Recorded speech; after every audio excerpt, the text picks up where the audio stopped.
Siku zote unapoishi na watu huwa mara nyingi sana unamtreat mtu vile ambavyo nafsi yako inatamani kumtreat.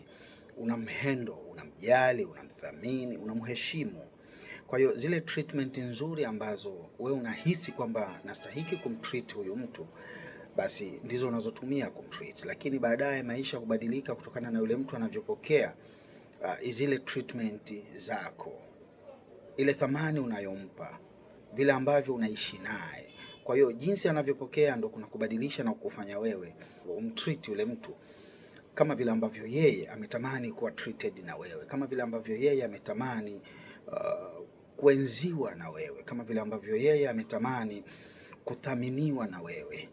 Ikiwa unamthamini sana na ukaona kwamba thamani yako haipi uzito, haipi nafasi, na anaiona si lolote si chochote, kivyovyote vile thamani hiyo huwa inaanguka na kushuka kwa kiwango kikubwa sana, na mwisho wa siku unaona kwamba hakuna haja ya kuthamini pale ambapo thamani yangu au ile thamani ninayothamini pale haithaminiwi. Ubora ama uzito naompa yule mtu haoni kwamba huo ni uzito.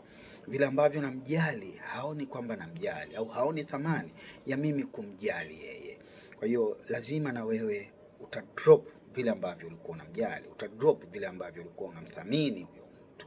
Pendelea kuipa heshima thamani ambayo mtu anakupa, ienzi, itunze, ithamini pia, ili muweze kuishi katika maisha yaliyokuwa bora pale ambapo mnaamiliana kwenye maisha yenu.